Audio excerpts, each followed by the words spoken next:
Thursday, July 18th, draft number 31 of our live Underdog Best Ball Draft Series, back for the second night in a row. I'm Chris, your NFL writer here at Occupy Fantasy, joined once again by Chuck, your best ball contributor, NBA Summer League contributor. Chuck, how are you? Doing great. We had 5 Summer League games on the main slate today, so pretty busy, but looking forward to diving into the Eliminator contest a little bit.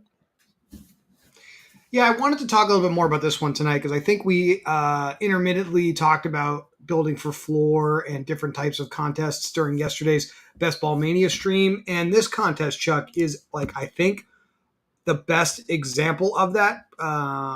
Users advance every single week. Let's dive into the larger rules here just to put that on the screen for everybody. These are your pod sizes. Each round is effectively a week of the NFL season. You get a 115 seat final in week 17. And then I believe if you advance out of round 8, which is basically halfway through the season, that's when you start accruing prize money per entry. So I think this is kind of interesting, Chuck. Do you have the rules up on the screen? It didn't transition over. There we go. I do have the rules up on the screen here. All right. Nice. So you see we have a 12-person group to start, and then it varies throughout the rest of the season. I imagine some of these pod sizes are impacted by the bye weeks that start, Chuck. That's kind of the only thing I could think of. But if we look into the rules of how they advance you out, you have 10 people advancing out of round 1 in 12-person pods. You have 3 weeks in a row of 10-person pods where 8, and then 7 advance. It just feels like this is a great example of a contest where we can think a little bit more about floor with our early round draft picks, filling out, our starting spots at tight end and quarterback. What do you think about that? I agree. I'm sorry. I missed out on the last part. I was noticing a comment that said we had no sound. David, could you let us know if we have sound now? It seems like it's good on my end. Yeah, I can hear you great. Yeah, I turned on the stream for a second. I could hear you through there too. But right, cool. Let us know if you can't hear us though. So, yeah, obviously this is a 150 max contest, so I think that's the only thing about the Eliminator specifically that makes it a little bit different. But for someone like me, where I don't think I'm going to allocate 150 entries to this type of contest, but I'm super interested in the structure. I think there's a path to advancing to the finals here that it seems like it's a little different, and perhaps I don't want to say easier. I think that's the wrong word, but I think a lot more compelling potentially than the long 14-week sweat to advance into the semifinals. I know you mentioned you're playing weekly winners to me right before we started the show here, and not this particular contest, but you did play the Eliminator a little bit last year. What was your experience with that? And I guess talk to me before I put $10 into this. Do you think this is worth entering, or was there something you learned that pushed you off of it this year? Well, I do think there's an edge greater than our edge in Best Ball Mania, just given that it's a different format. I don't think people are studying it as much, and just like all the other formats, people are drafting them just like they draft, more like they draft Best Ball Mania, I should say. They're not adjusting enough. It's just a matter of time. If I enter this contest, I want to enter a lot, not necessarily max, but like you mentioned, I chose to max out weekly winners this year. And what these contests have in common is a weekly sweat, which is super fun. Seeing these guys advance. I have one MLB Eliminator still alive right now, and we're in the third week of getting paid, and it feels like you should be getting paid more for making it this deep, but you really have to make the finals to make some money. So I think that's the biggest thing for me. And then just in the later weeks, it's hard to see with just looking at the rules on the screen, but how few people advance in the later weeks. It gets down to 50% in weeks 15 and 16 versus the beginning. So you might feel like you're doing great in the beginning, but then you lose, half your teams every week towards the end, and then miss out on the finals by 1 week. Feels pretty bad. But if you're willing to put in some time to just see the nuances in this format, I think it's great. And like I said, I think it's a good edge over the regular format. I'd like to see maybe a smaller entry limit version of this, but obviously that's going to come back to the prize pool and affect that as well. 100K up top on here, just $10 to enter this contest. I think very, very interesting and different than what we have been looking at. I think I need to take a little more time to think about how I want to attack the Eliminator before I enter it, to be honest with you, but did want to at least have that discussion here tonight. I'm a little more interested in the eliminator than weekly winners personally. Best Ball Mania 5, that's what I think the crew is here for.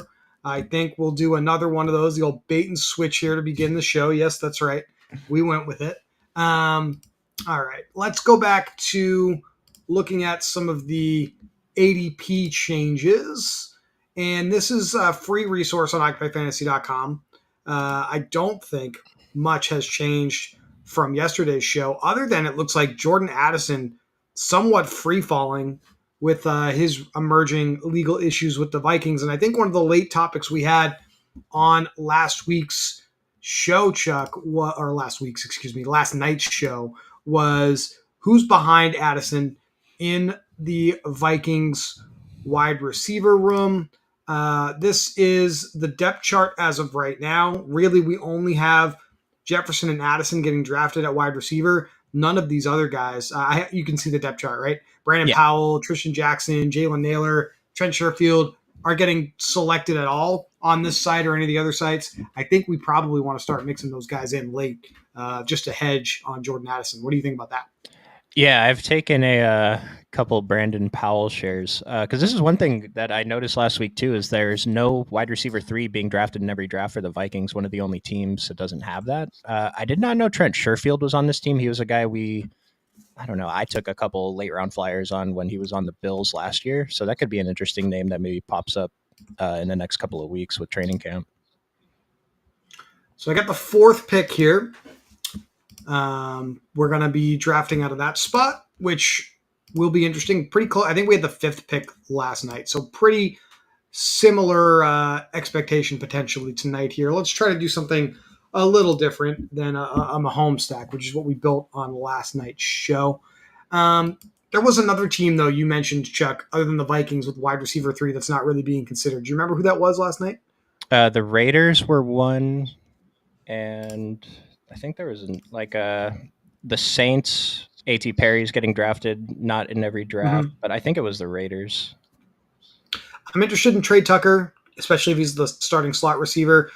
Michael Gallup seems like a guy we probably should be a little more interested in. We've seen him have a larger role before when he was with Dallas. Definitely could see him slide into a bigger role.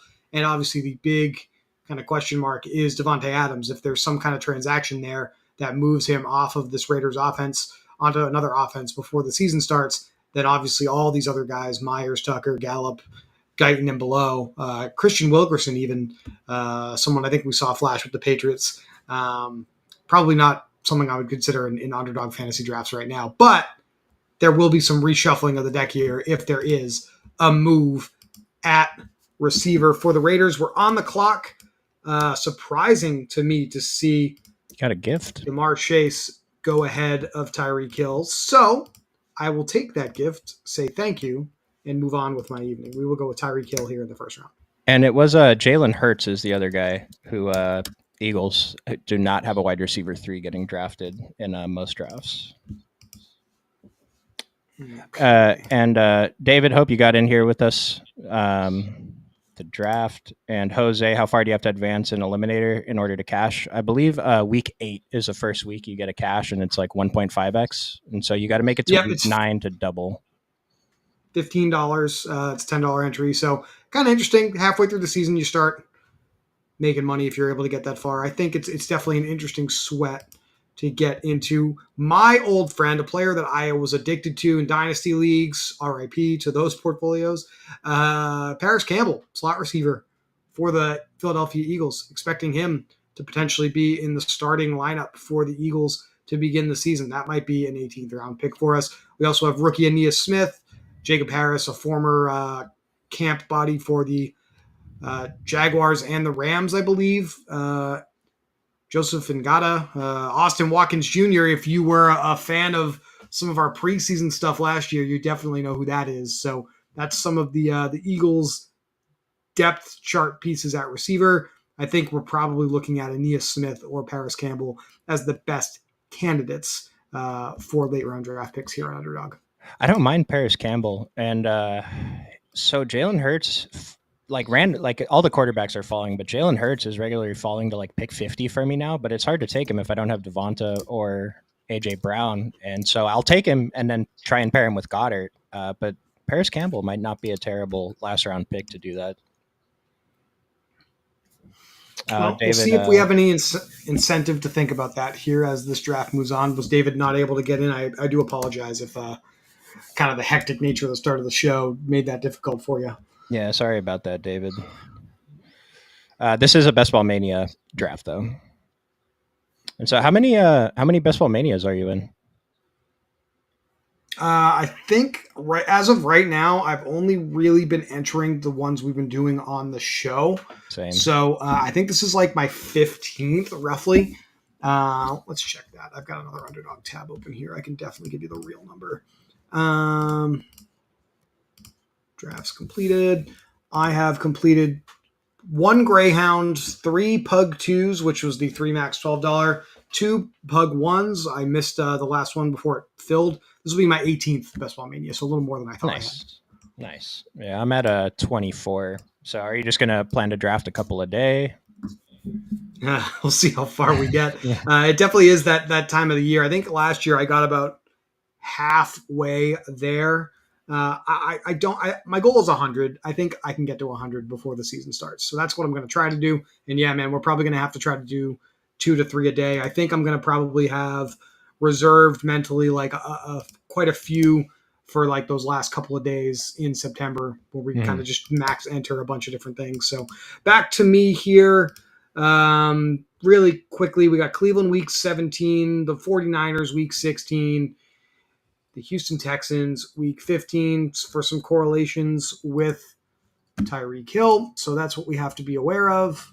And did I just close the tab? That was super unfortunate. We're going to auto pick whoever's at the top of the board here because I just completely clicked away. Technical difficulties are the theme of my streams for sure. Chris Olave past ADP. Not a bad auto pick. No, not at all. And we'll definitely make that work. We have Raider correlation there, Packer correlation, Commander correlation. So definitely we'll find my way back to it.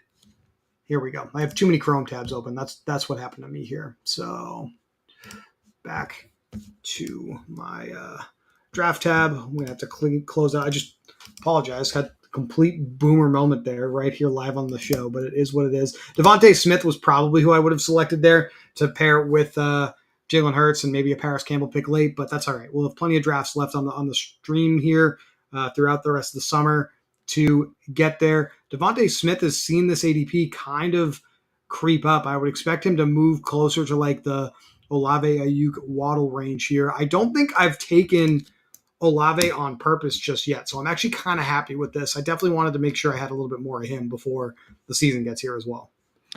Yeah, another guy who doesn't feel great, but I'm happy to get him, especially past ADP. Pick 16.9 right now, roughly for ADP. So basically a half a round's worth of value. All right.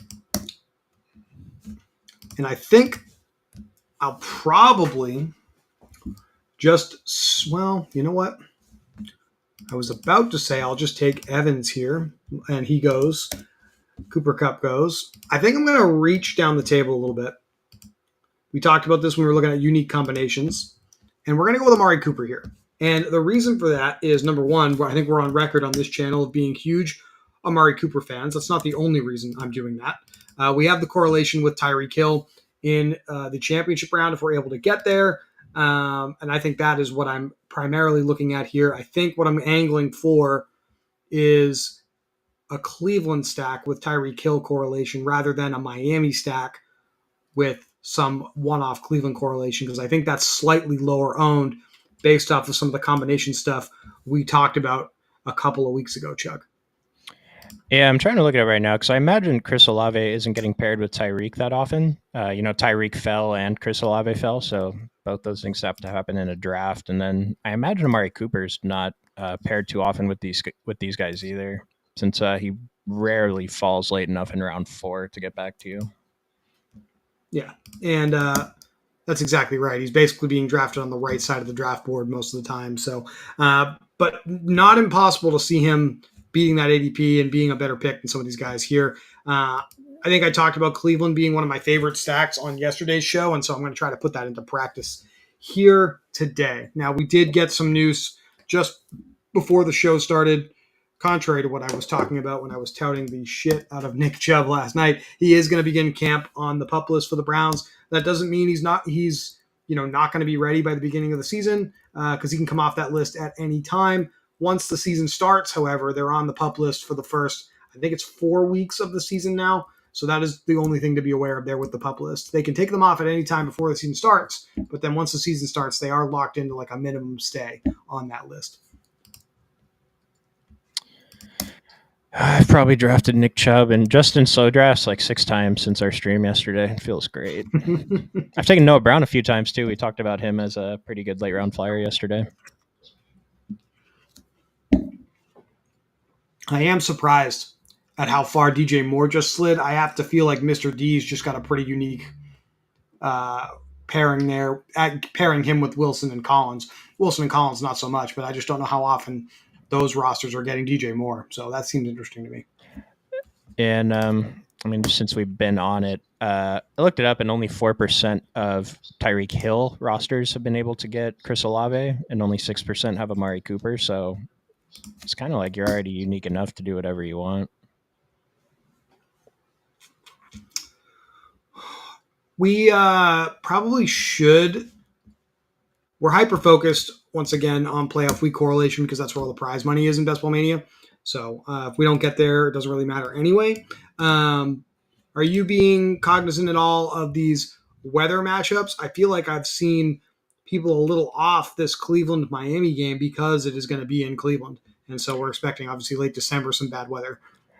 Yeah, I don't love it, but I'm drafting so much Cleveland that you got to take some Miami, and a lot of it ends up being like Raheem Mostert or the rookie running back whose name escapes me. And then I think Bills and Jets are the other one that kind of makes me nervous. Do you have any more? I got to admittedly pull up my correlations here and look at the matchups again to kind of let you know off the top of my head what I'm thinking there. But I'm about to be on the clock, so I don't want to make another faux pas like I did earlier. But to your point with low-owned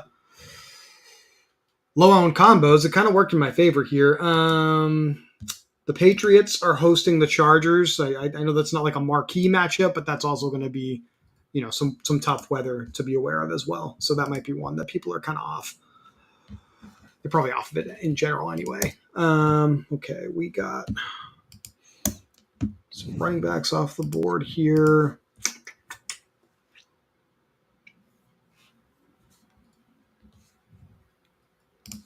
I think I'm going to try to get another elite quarterback tight end, or not another, but another elite quarterback stack here in the middle of the draft with Lamar Jackson. And I'm going to hope Mark Andrews makes it back to me. But even if he doesn't, we have some later round Raven receivers that we can look at. And I guess we do have wide receiver threes with Baltimore that are being drafted.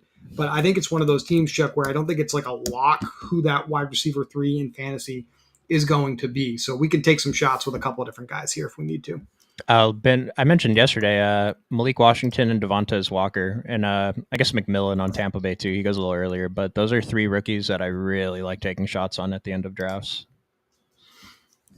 So Gingerbread was not allowing me to get what I wanted. I think it's interesting to have 3 running backs, a tight end, and 1 receiver after the first 5 rounds. I can't say I've built a roster that way thus far, but that's all right. We move on and we just go with best available players. And I think I'm interested in Terry McLaurin here because I feel like that's a bit of a value in this spot. Yeah, it's bad for me because to me, Terry is like the clear pick here. And so I have to force myself to pick other guys or else just I have too many combos of these first round picks and they all have Terry McLaurin. David's in the chat asking, what are your thoughts on Kyler this year? Really like the price on Underdog and the stack options. We had some stuff we were talking about in our staff chat, common pairings. I don't know if you have the ability to either pull that up again on your end or scroll back in our chat, but wasn't like Kyler and Trey McBride like one of the like most owned like duos in like every draft that you've done so far. And it on David's point, like it's because it's just so easy to do. Yeah, 46% of the Trey McBride teams have Kyler Murray, so that's a lot, especially considering Kyler's price, which is good. Like you pointed out, I do think he's a value there. And then Marvin Harrison, I mean, they go on the same side of the board, Yeah, so I'm expecting this one to be 40% with Marvin Harrison. yeah, So like this owner on the 12 spot is your kind of prototypical Arizona stack here if he goes for Kyler. I'm definitely in on Kyler. I love the rushing yeah. upside, but in terms of like home league drafts, probably going to be super easy to draft this way, and I love that as well. But just understand in Best Ball Mania, it's not going to be like super unique to have like Trey McBride, Marvin Harrison, and Kyler Murray all in the same lineup because it's falling pretty nicely to people. We can get unique around it, uh, but I guess that's kind of from like a game theory perspective, the thing to be aware of when you draft that way. well, this is kind I of think interesting. One thing I want to point out with the double stack with Trey McBride and Marvin Harrison. So that's happened 17 times out of the 155 drafts I've done, which is more than 10% of the drafts have this double stack with both Arizona guys and Kyler. And Kyler's on that team. I'm sorry, have the double stack with Trey McBride and Marvin Harrison, and Kyler is on 82% of those teams. So that seems really high. Not that it's bad.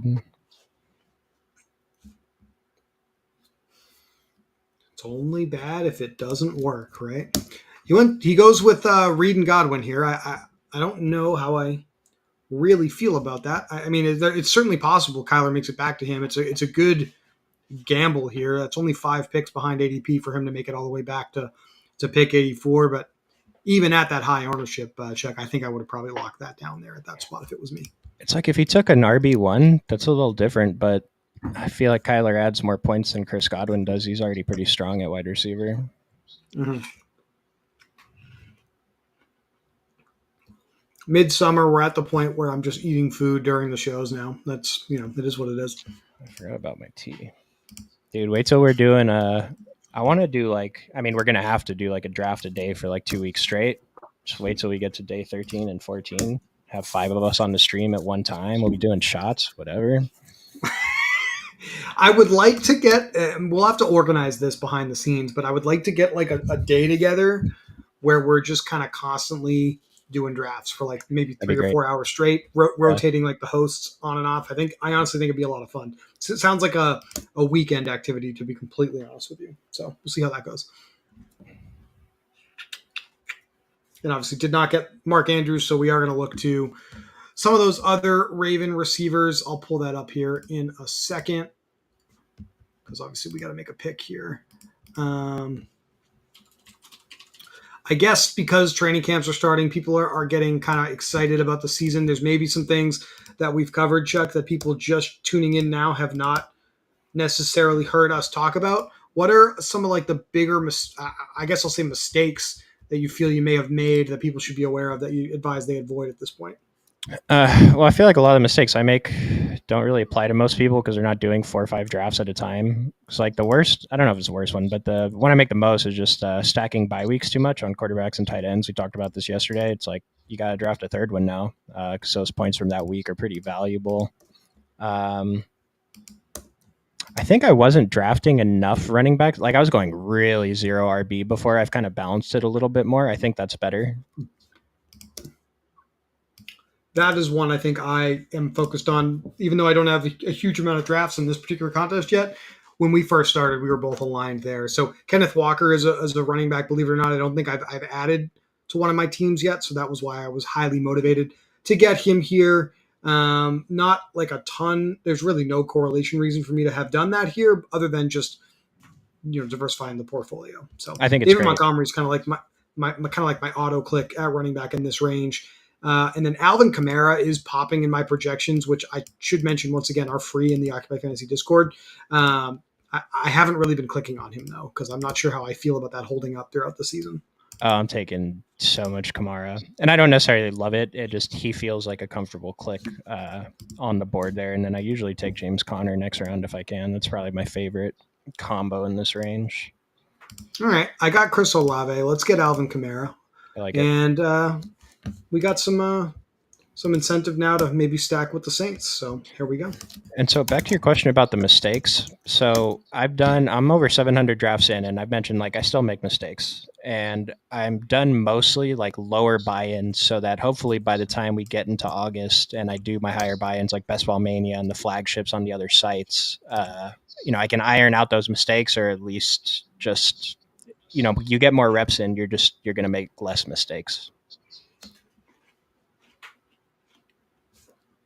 Is there anything you've noticed?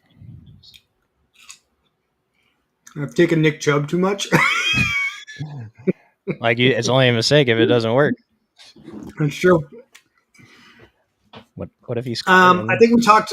I think we talked. Right. I think we talked last night a little bit about highest owned quarterbacks being guys like Deshaun Watson and Baker Mayfield. Obviously, I'm kind of angling once again for Deshaun in this build, but I think I want to even that out a little bit more. There are just kind of eyeballing it. Don't have my exposures right in front of me. I don't think I've taken any math like guys like Stafford, Herbert. I don't think I have as much Trevor Lawrence as I would like to have. I don't think I have any Jaden Daniels yet. So, like, I think I'm intentionally going to steer myself towards drafting some rosters where I have those guys throughout the rest of the season here. Yeah, that is the other thing too. Is like certain quarterbacks, having 5% of half the quarterbacks in the league isn't great. You kind of want to be a little bit closer to 8 on most of them.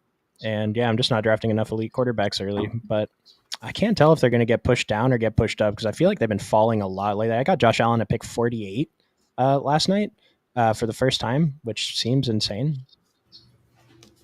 I wonder, are you noticing that happening more in drafts with other badge users, or is that with like less badge users, if that makes sense? I feel like I got a lot of red, black badges in tonight's lobby, and I feel that's why quarterback ADP stayed kind of reasonable. I've noticed that with, I guess, less experienced drafters, you often see the quarterbacks go a little earlier. And just to close the loop on this storyline, OG UZE, however you say that, he did end up getting Kyler, so good for him. All right, that was a huge gamble that paid off. I mean, I mentioned Chris Godwin doesn't add as much as Kyler, but getting Chris Godwin instead of whatever receiver he would have gotten, Jameson Williams, if he was there, like, it's a pretty big difference. Yeah, that's a nice 2v2 for sure.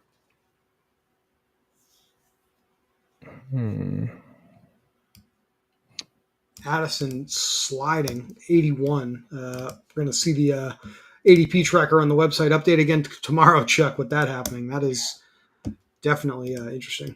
I've taken him a couple of times around pick 100. I think that's about where he should be because I'm kind of looking at Rashee Rice. Like, okay, yeah, he probably gets suspended, sure, but if he's there for the playoff weeks, who cares? You're going to be very happy to have him on your roster when he comes back and starts playing again. Kind of like Alvin Kamara's value last year. It didn't matter. He made up for it anyway. I don't know if Jordan Addison's going to smash like Kamara did last year, but you're not losing as many points as you think on taking players like Addison and Rashee Rice. Oh, he actually already went. I thought he was still on the board.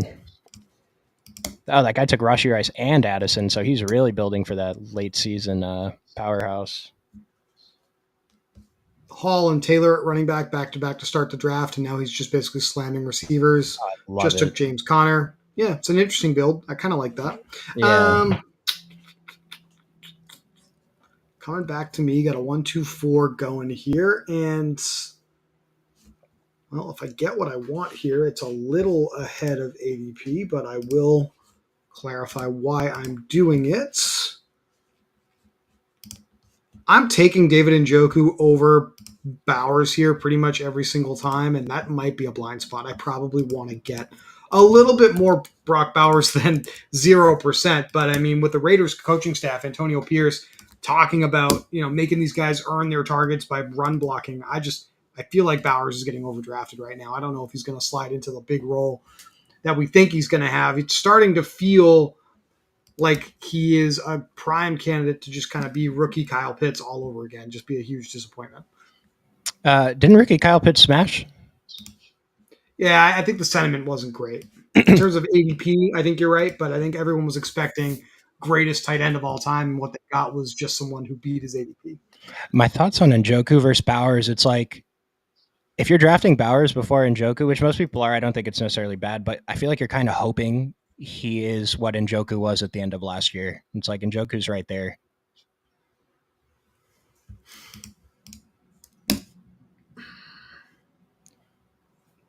We got Benjamin May. Kamara should drop a few spots with the Ramicic injury. Ramicic? I don't know who that is. Lineman? Ryan I'm going to Ramicic? take Jaden. Yeah, that must be. Sorry, I was focused on getting Jaden Daniels here. A little bit of quarterback run in round 9, but this is my first Jaden Daniels share, and I've got him paired with Terry McLaurin, so I'm happy to have that for sure. I want to touch on this for a second since you took Kamara. Their right tackle got placed on the PUP list today. I don't know. Yes, that is the most recent news item that just popped on the Roto World feed here from Ian Rappaport. He's going to miss the entire season, so he is on the PUP list, but he's out. He is out for the year. Should things like as how a much? As a vested veteran who was placed on the reserve PUP list before final cuts, the 30-year-old is required to miss the entire season. So I'm going to guess he's good. Okay, he was an all-pro first-round draft pick. How much should things like this affect our opinions on guys like Kamara or maybe even the rest of the Saints offense?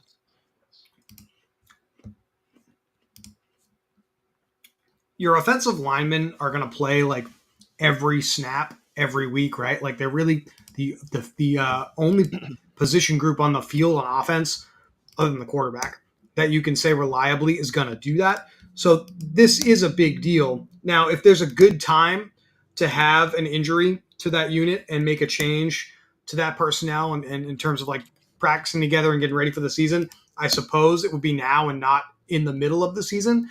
And I we don't know exactly how it's going to shake out with kind of the backup that has to slide into a larger role. But I will say he does have a slightly better circumstance here, being able to prepare for the season. So, yes, there's probably an impact on Kamara. I'd love to see a study on kind of fantasy points generated by running backs with like a starting unit in front of them, a full healthy starting unit in the offensive line versus kind of some injuries at different positions and what that looks like. Because to be honest with you and with the viewers here, I don't really have that readily available off the top of my head. I don't really know either way if there's like a huge actionable meaningful takeaway there, but it would be interesting to find out if there is.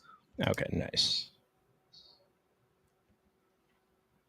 And Ben, 1 touchdown was Pitt's problem. Yeah, he only caught 1 touchdown his rookie year. He caught 2 his second year and 3 his third year, so he'll catch 4 this year and pay off his ADP finally. By the time he retires, he'll be catching like 25 a year. So, and he also said, especially since Rice might not get suspended at all. Yeah, I'm banking on it. He's going to end up being my highest exposed receiver.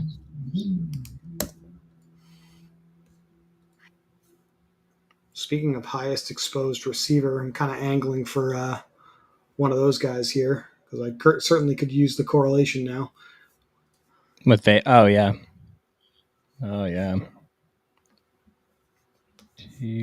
I'm shocked at this range of receivers. I get it. We as a community of fantasy players, we're fast and furious with the receivers early here. Look at all the orange on the screen, and it just completely evaporates here in rounds 8, 9, and 10.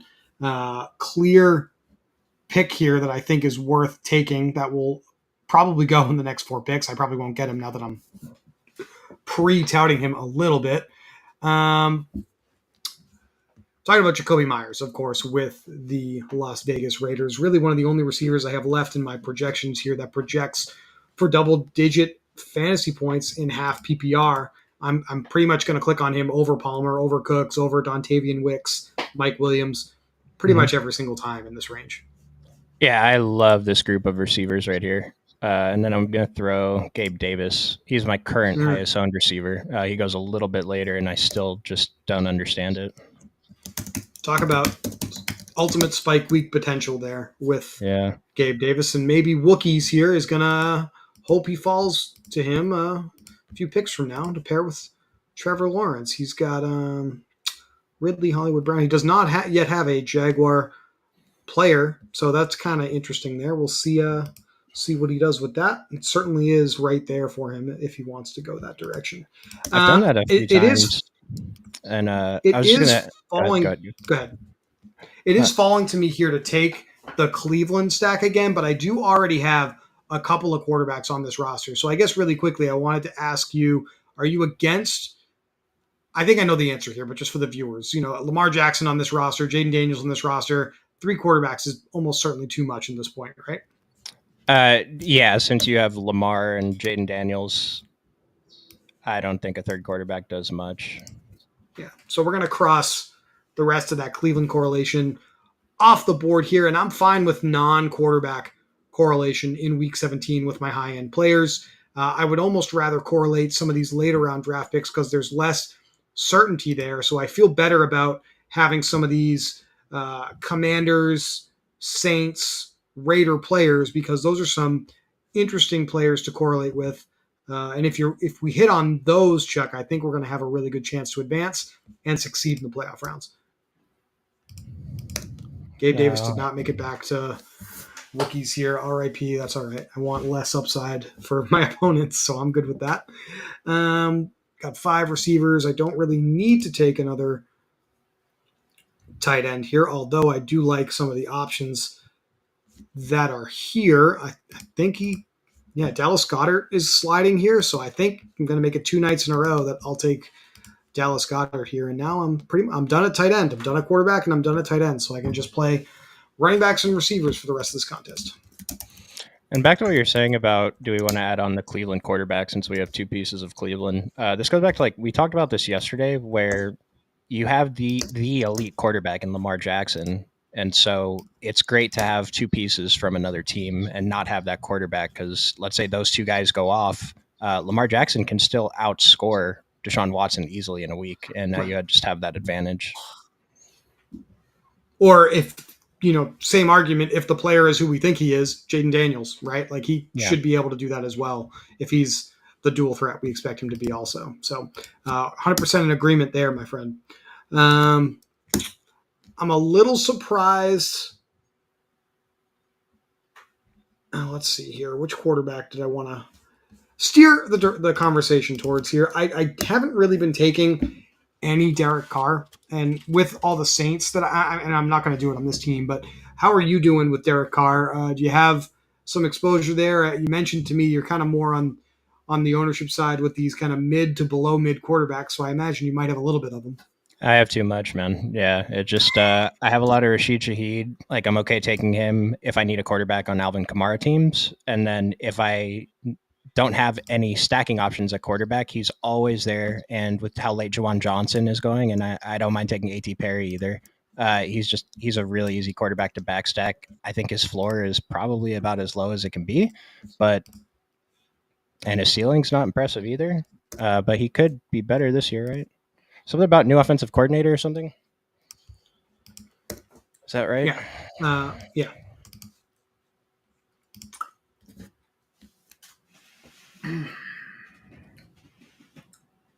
I'm just going to say it. I don't really like this team that much. That's okay. We're not going to like every single one. What piece is it that's throwing it off for you? I don't know. I don't feel like I've really had much of a cohesive plan of attack tonight. I think I've just kind of been letting the board guide my selections a little bit. There's been a lot of values that have been falling, and so I'm kind of off track here, if that makes sense. I'm not really sure what I should be looking for at this point. I'm having a hard time getting myself centered here. I think I need a Falcon. I'm out of my comfort zone here because I haven't really been drafting a lot of these players. So I have Jaden Daniels, I have Terry McLaurin, I got Dallas Goedert correlation, I have Saints correlation, so I got week 15, week 16 taken care of. Darnell Mooney is certainly a player that I'm interested in. I don't really have a lot of him. I don't really have a lot of Algier yet either. So I think I will queue up Mooney here as my next selection to take care of all my Washington correlations in the playoffs. All right. So that's one down. And then Lamar, we need some help with Lamar. We need some Texans, some Steelers, some New York Giants players. So how's the board looking for that? Nobody that really stands out just yet, so I'll just take Mooney now and see how the board's looking in the on the turn here. We got a I Noah think that's Brown. really kind of yeah. Some options in the last round.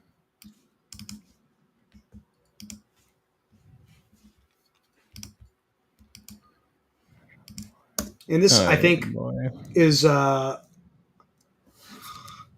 of correlates with what you were saying a few minutes ago about getting your reps in, especially in some of the lower dollar contests. As I look to kind of diversify and get more of these guys that I haven't been picking as much onto my rosters, that's kind of the space to iron that out and really figure out what you want to do. I'm kind of live on the show here, thinking about some builds that I haven't really done yet. So it's a little harder for me to kind of pivot off of my comfort zone. There are guys in this range, I've talked about them on pretty much every show we've done together, that are just easy clicks for me. So I have to go outside of that.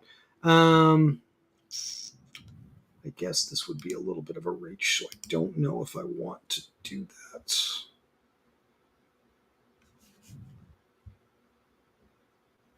Dead air is always excellent content. We have, I think I am reaching slightly here, but I like Wan'Dale Robinson with the Giants quite a bit as a pick down here. And I'm very wide receiver and super unbalanced at running back, but I'm okay with that because I feel like I got some decent floor at running back in round 6 and 7 with Walker and Kamara back to back. So I can look at some running backs now and maybe just one more receiver. And I think that's probably going to end up being our Noah Brown selection, if you will, for the pairing with Lamar Jackson potentially. So you mentioned you don't like your team. Something with one of the guys I was studying for weekly winners. So he took the best. I don't even know what he did for the first 11 rounds, but he took the best picks in rounds 12 through 18 and ran a sim with them, and it would have won first place in weekly winners like 3 times. It would have cashed 13 out of 17 weeks. And so applying that to BBM, that just goes like, if you really nail your late picks, it almost doesn't even matter what you did in the early round as long as you were, did something reasonable. But just the value of these late guys. You're making me feel better about it. I think when we get into this portion of the contest, the last third of the draft board, rounds 13 through 18, I am kind of looking at projections a little bit more, and I don't know what like some of the more popular projection models say, but Wan'Dale Robinson feels like a mispriced asset to me. I have him at 10.6 underdog fantasy points per game, and really the entire Giants offense is right there. I mean, if we can figure out who these starters are going to be at receiver for New York this year, I think there's value here. Malik Neighbors obviously has the high draft capital, but Slayton and Robinson are probably the favorites to retain their starting roles, and they're really not being drafted aggressively at all. So I think there's opportunity with both of those guys, Chuck. Yeah, I've been adding them, and then Brian mentioned Jalen Hyatt on his stream, so I've been taking him a couple times too. Something about their tight end. Was Theo Johnson the guy getting drafted? Did I see he just got hurt? I think he's another pup. He's on the pup list. So we've got, I'll flip back to this. We got Daniel Bellinger has been with them for a little while. Now top line tight end, Lawrence Cager, preseason legend if you've been playing for a few years. And Chris Manhertz, more of a blocking tight end. Jack Stoll, more of a blocking tight end. And Tyree Jackson, preseason legend with the Eagles as well. So things are wide open at tight end for the New York Giants right now. I think Bellinger is probably the safest one for us to be drafting super late, Chuck. But yeah, that's going to be interesting to track throughout the rest of training camp and the preseason here. Yeah, it's a situation I'm just going to stay away from until we get some news on something. Mid-August, we'll see how they deploy their starters early in the preseason. That's when we'll get that news. We see Daniel Bellinger out there with that unit. Well, he's probably the guy then. How are you feeling with Malachi Corley, some of these, I guess, less touted rookie receivers in this range? You have any that are standing out to you as guys you're kind of easy auto clicks for you, or guys that you want to get more of?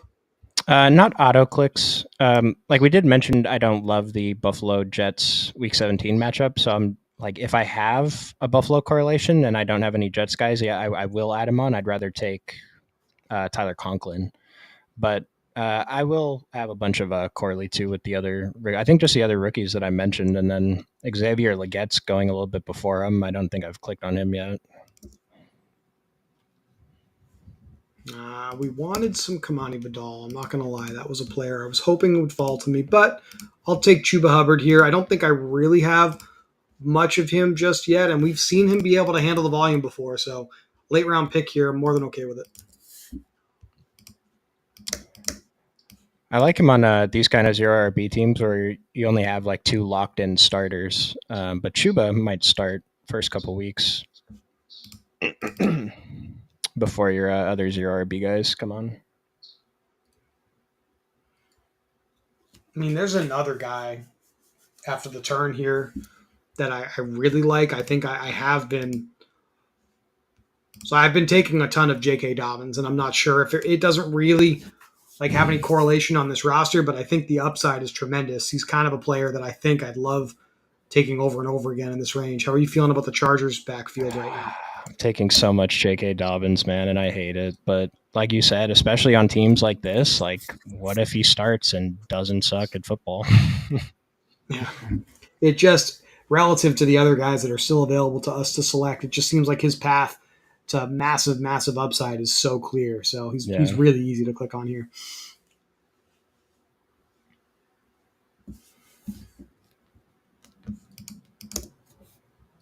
My Lakers play in 20 minutes. There you go. So you're going to get like perfect timing here. We're going to get out of here. You're going to be able to watch the Lake Show. You're going to be able to watch Bronny hit his hires tonight. It's going to be great. Or I mean, whatever sides that you put into your slips. I hope that works out for you. I shouldn't just say hires. Well, for the viewers that weren't here yesterday, Chris asked for a play right at the end of the show. I told him Bronny over 3.5 rebounds, and he got 1 rebound in the first quarter and none for the rest of the game. So that worked out. I woke up this morning and looked at that, and I just laughed. Like, of course, I expected it to fail, so it's all good. I think I was sweating that more than I was sweating my own stuff last night, dude. It is all good. We did end up getting JK, so I'm feeling pretty good about that. I have the week 15 correlation nailed down with Lamar Jackson. I do think Noah Brown makes sense as a receiver on this roster. I don't have another Raven paired with Lamar Jackson, but he's one of those quarterbacks where I think that's okay. I could certainly go with Devontae Walker, Nelson Aguilar here if I really, really wanted to, but I don't feel like I have to force that here. What do you think? I don't think you have to force it. Like if Devontae Walker is there and you're on the clock and he's near the top, then I think he's a good pick to take a shot on him, especially on Lamar teams. The other guy I was going to mention was I kind of forgot about Isaiah Likely, and I was pretty on him last year, but I just have not been clicking on him as much. So I'm trying to. He's another guy I've been consciously trying to take more of, particularly on Mark Andrews and Lamar Jackson teams. You're okay with taking Likely with Andrews on the same roster? That's interesting. Yeah. You just feel like if you've got the position locked down. I guess I can see that. I think there's not really an expensive cost. Yeah, and I usually have a third tight end, so I get that bye week. Another guy like Tyler Conklin or Kate Otten or something, but I think it's good.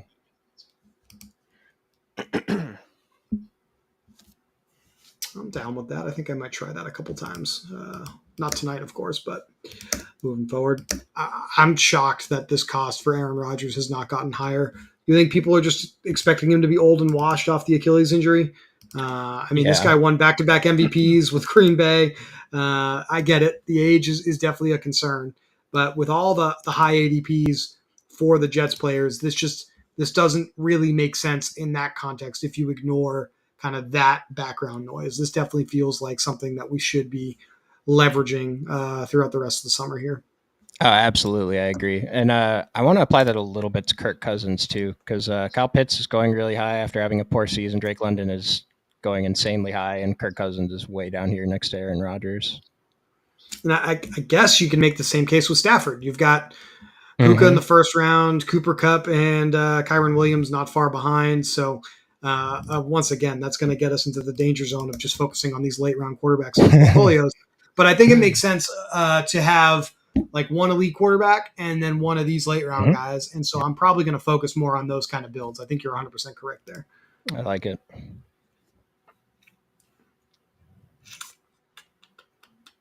Talk me into some of your favorite running backs that are still available at this portion of the draft. Who have you been clicking on lately?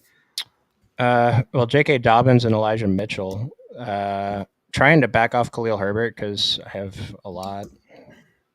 Trying to look at like who I actually like. Like I really like Tyler Algier. I just think we know he's actually good. And even though it's been a year since he's been a starter, he probably won't get the workload he got last year. But if something happens to Bijan, then Tyler Algier is Kyron Williams almost, like 70% of Kyron Williams. Who's still on the board? I feel like this might be it for me. I feel like I hate every running back after this except for Madison. Oh, Braylon Allen, Braylon, Clyde Edwards. And I've taken Audrey Estime more as a hedge for all my Jaleel McLaughlin shares.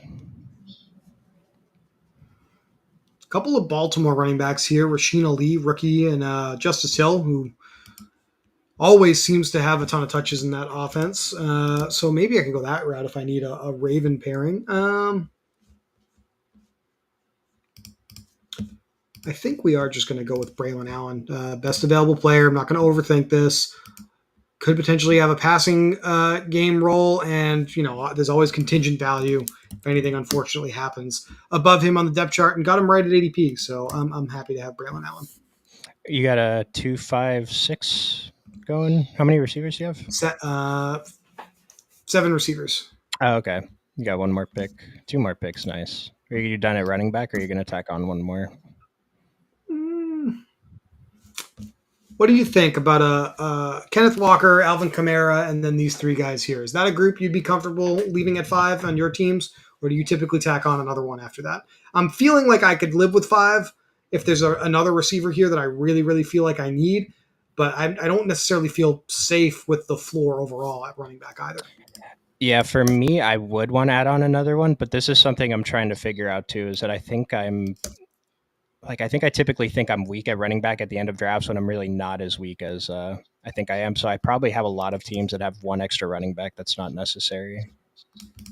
I will say I usually like it when I have 3 known starters.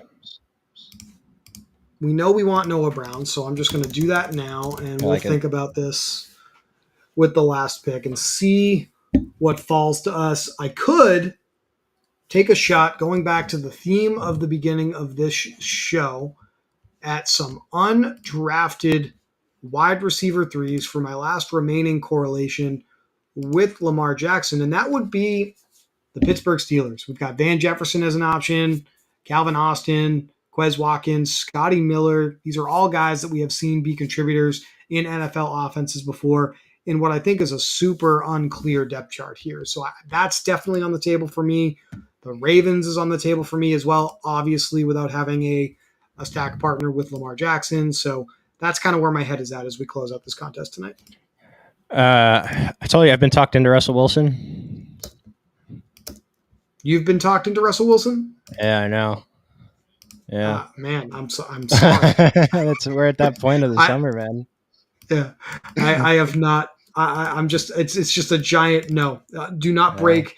Even in emergency, do not break the glass. I'm not going there.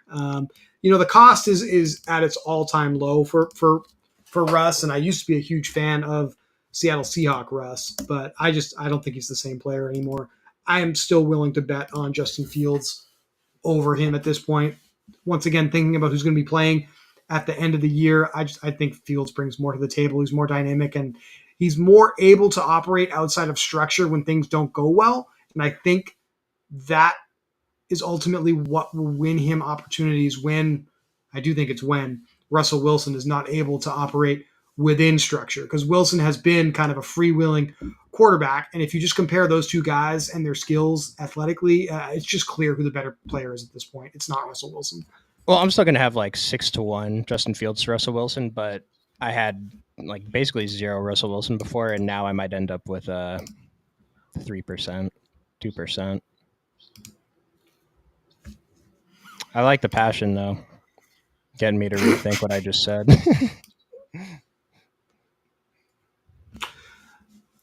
Um, I mean, we've got Justice Hill as like the clear backup to Derrick Henry. Mitchell's on the pup list. Rasheen Ali's probably going to have to earn more touches in preseason. This is probably a player that we should be more interested in the last round, right? I mean, I don't know if you've taken any Justice Hill just yet, but I think that's a player that I want to have at least a little bit of before the summer ends, if nothing changes. I've definitely clicked on him at least once, but he is not a guy like that came to mind when you asked me about late round running backs. But you kind of just made a good argument for him, so I might start to mix him in there. And they, quote unquote, knows the offense. They trust him.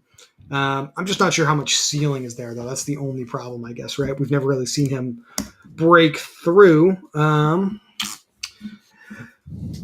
If we think kind of through this problem of what does the Ravens offense look like if they end up with Derrick Henry unavailable, they probably revert back to what we've seen over the last few years, right? A little bit more Lamar Jackson running near the goal line. So I don't know how interested we should be in these backup Raven running backs. I think I just, once again, I talked myself into it. I think I'm talking myself out of it now. So there we are. Well, it's a guy you take if you're desperate for a running back, right? I mean, it's just the options left are like what Tank Bigsby, Jamal Williams, mentioned Kenneth Gainwell, Miles Sanders, Perrine, yeah, some random Evan rookies. Hall. We were big on Evan Hall last year. Late, he's still here. I think that's at least somewhat interesting. I don't think I've gone there yet. How about Cordero Patterson? We've never really seen the volume there, so I think that's way too fancy of a pick here. Yeah, man, the running backs are gross here in the 18th round. That's for sure. I'm just gonna go with something that feels very safe on this build, and that is going to be Nelson Aguilar getting targets in Baltimore's offense with Lamar Jackson. While I could have gone with a naked Lamar Jackson build, there's just no running back standing out to me that I think is going to give me the safety or the floor that I'm looking for. And similarly, I don't really see the huge path to ceiling on this build. Aguilar makes a little bit more sense with Lamar Jackson. Maybe we sneak into the playoffs, Chuck. Maybe Aguilar catches a couple of big touchdowns against the Houston Texans. Maybe Noah Brown has a big day in Week 17 as well. And we've got the only build in the finals that has those two guys. So that's what I'm talking myself into to feel good about this roster here tonight. This was a good show. I definitely appreciate you joining me as always. Should not let the opportunity pass to remind our viewers that we have our promo code on the screen, Occupy2. If you are not yet playing on Underdog, you can use that promo code and get up to $250 matched on your first deposit, 50% match. So if you deposit $500, you get $250. Underdog Fantasy, both the easiest and best place to play different fantasy sports contests. It's not just draft contests like Best Ball Mania or the Eliminator that we talked about at the top of the show. There's plenty of Pick'em or Champions stat slips that you can enter as well to try to increase your bankroll as well to enter contests. So this is a really, really fun place to play. We both love it. All the contributors on the channel here love it. And we really appreciate you guys joining us once again for another show. Chuck, enjoy your summer league sweat. Enjoy your Lakers in their matchup with the Cleveland Cavaliers. Is there anything you want to share before we get out of here? Nope. Just have a good weekend, fellas. All right. And we'll talk to everybody soon. We'll announce in the Discord when the next show is going to be. Thanks for joining, everybody.